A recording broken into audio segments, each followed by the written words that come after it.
Hello and welcome to this episode of Guinness, guys. So this week what we're going to be drinking is a black and brown, otherwise known as a Black Castle, which is made with Newcastle Brown Ale and the usual Guinness Draught. Guinness Draught is 4.2% and the Newcastle is 4.7%, so fairly evenly matched beers this week. So start with the pour here. Guest beer as usual.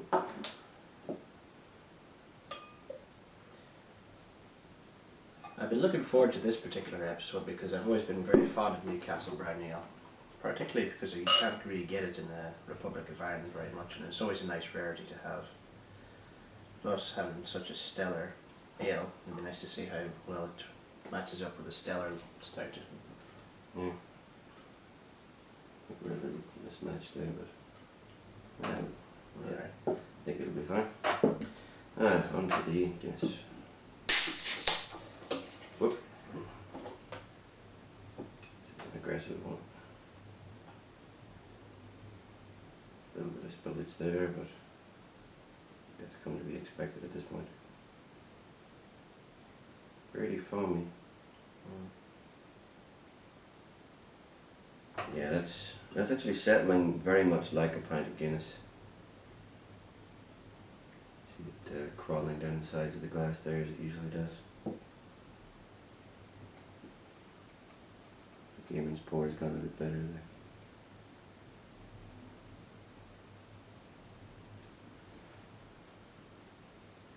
I'm going to have to let this settle for a minute, so we'll be just cut here for a minute and then we'll be back to taste the black and brown here on Guinness, guys. Okay, so let's move on to, as usual, the visual inspection. There is it's not a definite layering, but there is a layering happening here where there's a brown at the bottom and then it's darker towards the top. Yeah. There's a Guinnessy head on mine there. You can see it's dark brown, dark red towards the top and then lighter brown, lighter red at the bottom. So there is a certain amount of layering happening. The smell. Guinness with sweetness. Yeah, I was going to say it's kind of a liquor smell. Yeah, a little bit of a licoricey smell. Well, Guinness you can get the black licorice, and Newcastle you can sometimes get a red licorice, so strong. Anyway, I think we shall move on to the taste here. To the Black Castle. To the black and brown.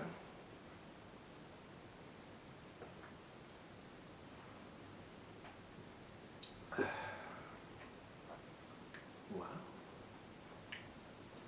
It's incredibly smooth. It is exceptionally smooth.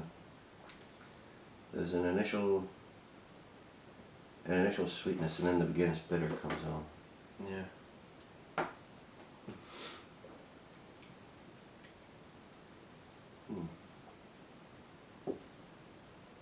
Very dark taste. Yeah. Sweet dark, like a brown sugar. It's got a wee hint of that kind of roasty coffee taste to it. From the Guinness mainly. The sweetness of the Newcastle is coming through though. It's not, neither is overpowering the other. It is difficult to see the layering. I mean, there's maybe 2 to 3 fingers at the bottom of a much lighter colour. Yeah. But it's, you'd have to see it up close to see it. The camera will pick it up. But I'll do the quick taste here. Yeah, it's definitely initially Newcastle sweetness. Big malty thing, and then slowly the coffee Guinness thing comes on, the roasted. It's not that bitter though. It just has a wee hint of bitter, I would say. Yeah, it is a hint of bitter on the aftertaste. It's not anything. It's not in your face like a regular pint of Guinness. Now, as for the taste, I think I'll do the scoring for this one first, and I'm going to rate this at. I think this might be unprecedented, but I'm going to give it a 5. Very happy with that taste. Yeah. Very good. Well, I've really enjoyed the taste as well. I mean, this is an exceptional pint, and I was really looking forward to it. So I'm going to give it a 5 out of 5 as well for taste. Now, in terms of the combo, well, the looks are good, and the percentages are. I mean, there's half a percentage difference between the two. But they do work very well. They work incredibly well together, yes. But the percentages are similar, and kind of the flavor palette is. I mean, they're distinctive beers. They're not the same beer, Mm. like in any way. But I think the flavour palettes do complement each other. You get the Guinness bitterness, but if you like your Guinness a little sweeter, Mm. or you like your Newcastle a little more bitter, this would serve very well. Mm. There is a lot of the Newcastle maltiness to it. Yeah. How would you rate the combo out of 5? Well, I would rate the combo a 5 out of 5 again. You know, I am really impressed with this. Mm. It is quite good. I would have to say though, for the combo, I'm going to give it a 4 out of 5 because the only reason it's losing points is the carbonation is a little low. Mm. But in fairness, draft isn't what you would call carbonated, and Newcastle is a little lower on the carbonation scale anyway, so that's kind of to be expected. But I still think that 4 out of 5 is a very fair score Yeah. for this beer.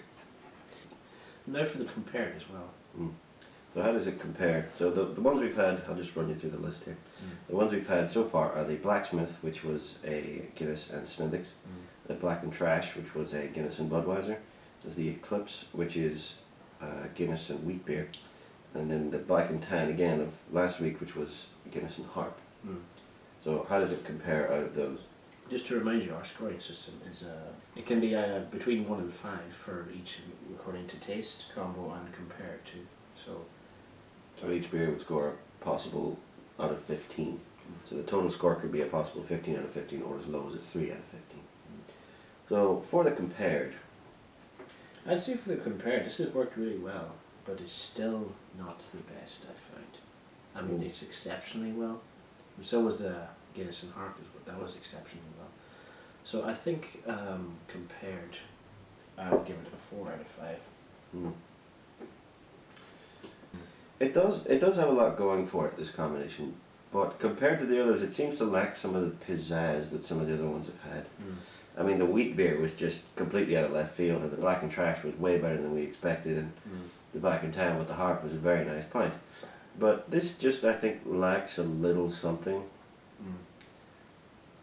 You could say it's very basic of a Black and Tan. It is. It's kind of basic. It's not crazy good, you know. And I have noticed it is very fizzy as well, like you said. Well, you seem to get the fizzy one because you probably got the better pour. But mine is very undercarbonated. So there is a lot to be said for the pour on these things. But out of a total of 5 for compared, I'm going to give it a 3. So I'll add up the scores. So for this week, David scored 12 out of 15. And Eamon has scored 14 out of 15. So very high scores from both of us. I think that's it. That's Eamon's highest score of anyone we've done so far. And it is tied with my highest score, which was the Black and Tan from last week with the Harp. I would suggest that you do try this, but you probably won't be blown away by it. I mean, the Black and Trash would be, you'd be blown away by how good it is, but only because you thought how bad it was. And the Eclipse will blow you away because it's just two completely different things. But this is just kind of, as high as we've scored it, it tastes good and the combo works well, but it's missing a little of that pizzazz, you know. Yeah. But we would suggest it. Yeah. Anyway, we will see you next week On the Guinness case.